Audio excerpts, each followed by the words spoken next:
Delivery ఎందుకు చేస్తుంది?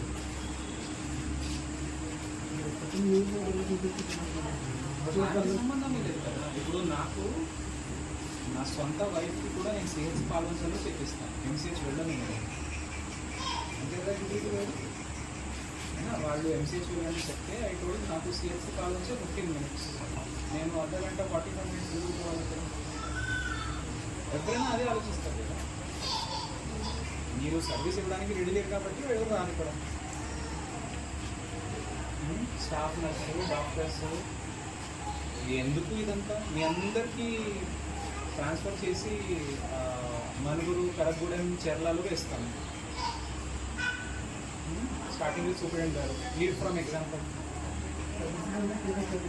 ఒక పని చేద్దాం, ఈ నెల ఆఖరి వరకు అట్లీస్ట్ 20 డెలివరీస్ అట్లా టార్గెట్ సెట్ చేస్తేనే అవుతుంది. అదే సూపరింటెండెంట్ గారు, యూ ఆల్సో గో టు చెర్ల, మీతో నేను కూడా వస్తాను. డాక్టర్ ఉన్నారు కదా ముందు, డాక్టర్ ముందు ఉన్నారు కదా. డాక్టర్ లేరు, సూపరింటెండెంట్ లేరు, స్టాఫ్ నర్స్ లేరు, మ్యూజియం లాగా ఉంది సిహెచ్సి బురుగంపాడ్. నంబర్స్ చూస్తూ ఉంటే అశ్వరపేటలో పెరిగింది, ఇల్లందు పెరుగుతుంది, మనుగూరు డెలివరీ పెరుగుతుంది, బురుగంపాడ్ అయితే గుండు సున్నా.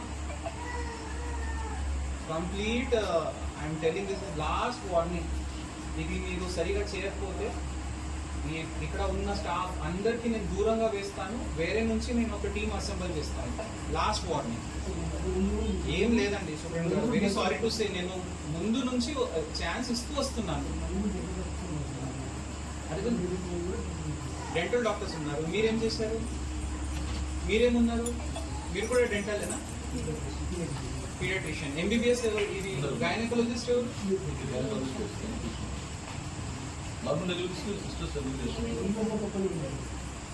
ఎక్కడ చేస్తున్నారు? చేస్తామని అంటున్నారు కానీ ఒకటి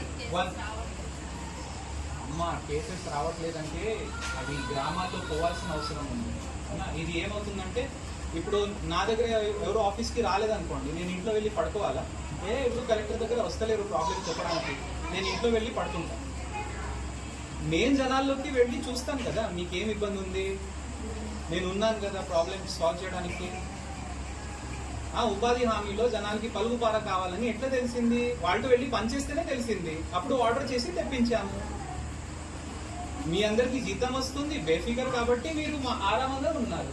డెలివరీ వస్తే చేస్తాం, లేకపోతే that is not the way. మీరు అవుట్ రీచ్ చేసుకొని పూల్ చేయాలి. దెన్ అట్లా ఉంటే దెన్ సిహెచ్సి బురుగంపాడ్ కొత్తగా ఎందుకు కట్టాలి? అవసరమే లేదు కదా. డబ్బు ఎందుకు వృధా చేయాలి? కదా జనాలు ఎట్లాగో రావట్లేదు, మూసేద్దాం.